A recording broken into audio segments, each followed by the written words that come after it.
Hi everyone, it's Andrea. I am here today to teach you how to sew this 3-compartment zipper pouch. You may have seen this on my Instagram feed. Today I'm going to show you how to make this from a non-fraying material. If you enjoy the process, please plan to join me next Friday at noon, and I will show you how to sew it from cotton fabric fully lined, okay? So today we're going to do it the easy way so you can get an idea of the order of operations for this. That is really key. It probably comes together a little different than you might think because you can see here the bases are not attached, all right? So it has a nice zipper top on it. When you open that up, it has a nice wide opening. You have 2 generous compartments on each side, and then in the center you have a shallow center pocket. So it's a fabulous design. It's a really fun sew.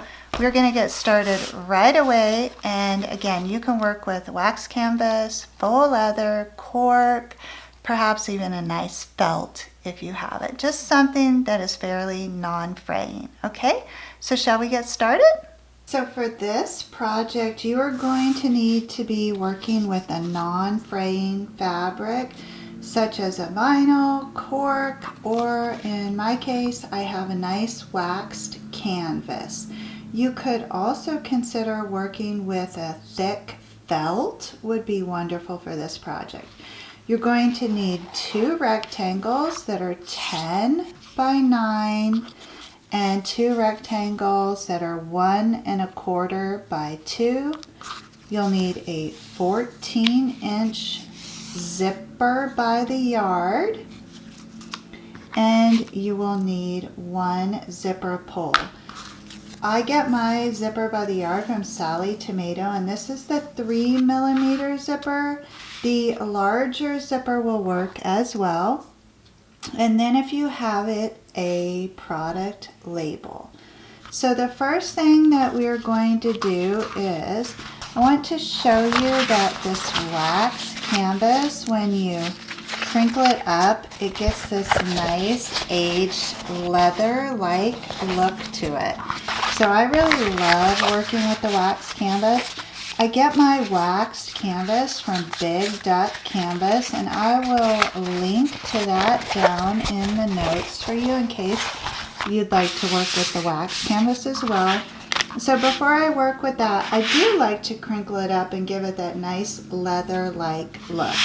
So the first step in this process is going to be to center the 10-inch edges of the panels along the zipper, so you'll have some overhang on each side there.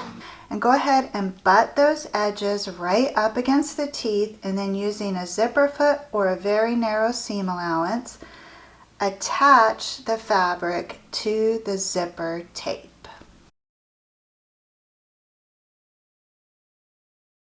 So I have attached the zipper to my 2 large rectangles.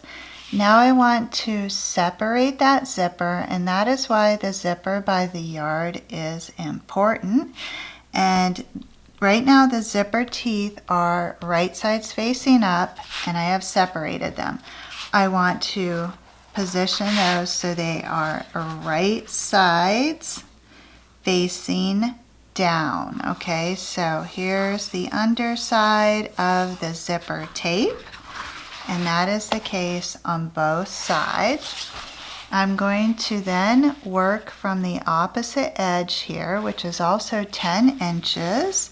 And if you're working with vinyl or with cork, you will want to mark that with your choice of marking tools. With the wax canvas, I can actually use this little ball point on my seam ripper to create my stitch line.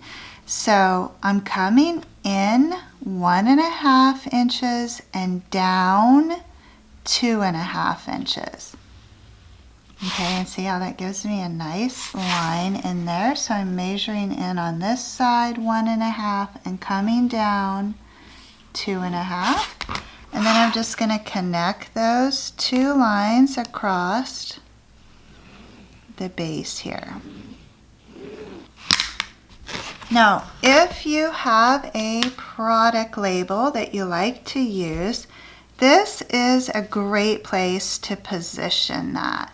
So I'm just going to stitch this down around all 4 sides, approximately 1/2 inch at center from these stitch guides that I just made.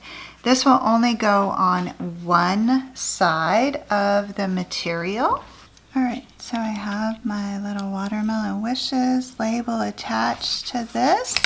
Now I want to go ahead and line my panels back up. Again, the zippers are right sides facing together, so wrong sides facing out, because this is actually the inside of this. I'm going to realign those 10-inch edges, and I'm going to stitch those press lines. So I'll start at the top, pivot, and come back up. And I'm essentially stitching in the little center pocket.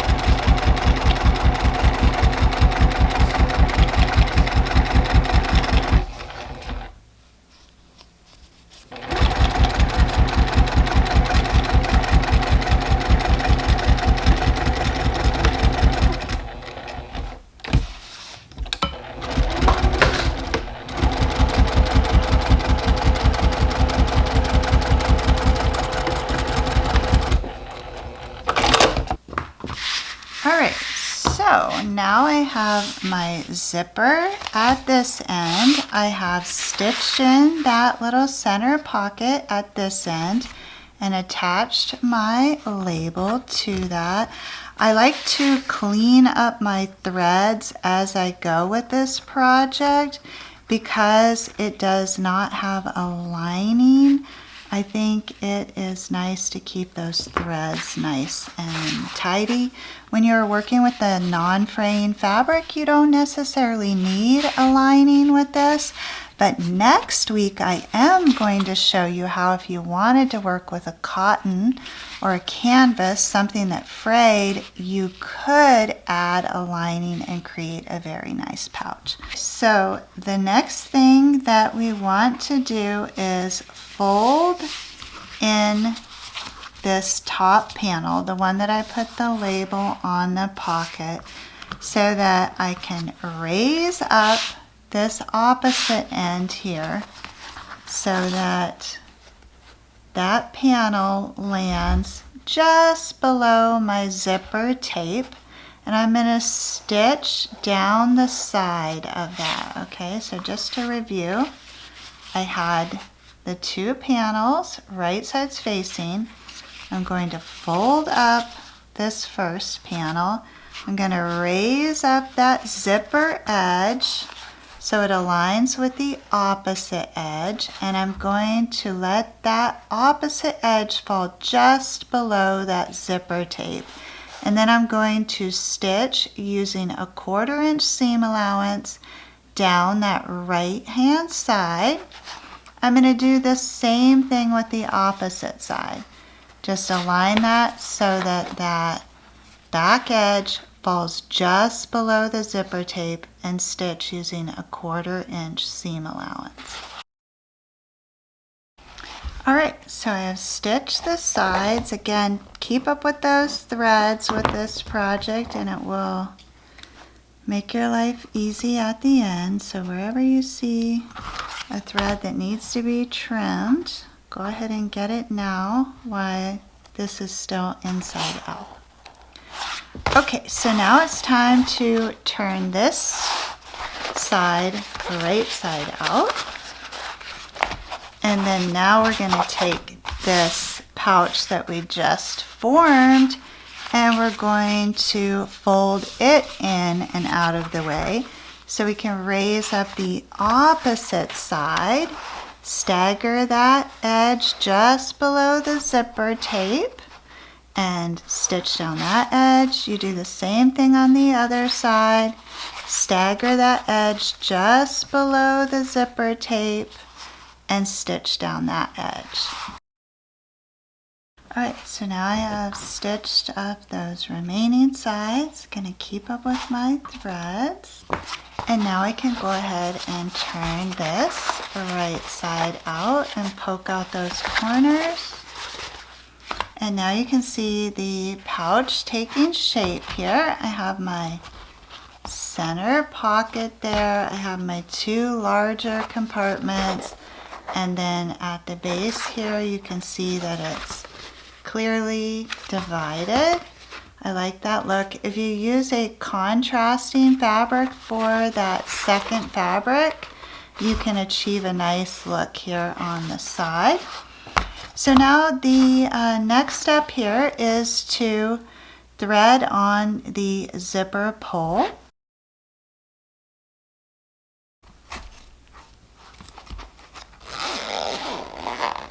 Okay, so I have the zipper, so it functions nicely on that. Now I want to take the little 2 by 1 1/4 inch pieces of wax canvas and fold those over the zipper ends and stitch around all 4 sides.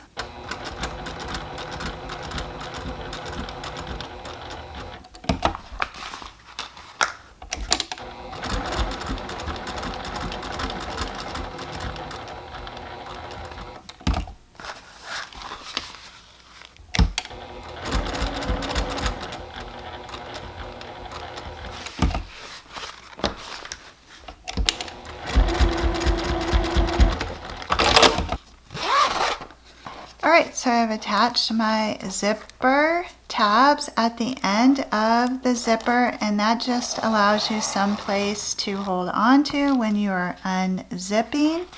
And I have a great wax canvas tote here that is absolutely perfect for pens and art supplies and such, and the more I use it, the better it will get. That's how wax canvas is. It ages beautifully. So if you enjoyed this project and are intrigued by the design, join me next Friday at noon and I'll show you how to create this from cotton fabric with a fully lined interior and no raw edges. So before we say goodbye, I just want to give you some measurements on this piece. It is 9 1/4 inches wide by 4 1/2 inches tall, and then the depth on that is approximately 3 inches if both of these pouches were full, so they each probably have a depth of 1 1/2 inches. Well, thanks for sewing with me. I really like my little wax canvas pouch here. Next week, the one we make from cotton will have a little more body and it will stand up on its own, although this one does as well because of the little legs. It's just the wax canvas doesn't have a lot of body, so this bag will take the shape of its contents. So as mentioned, you'll want to join me next week if you'd like to see how to make the more complex version of this that's fully lined with no raw edges, all right? So until then, as always, please know the creative genius in me will be celebrating the creative genius in you, and I hope to see you next Friday. Have a great week, everyone. Thank you so much for sewing with me.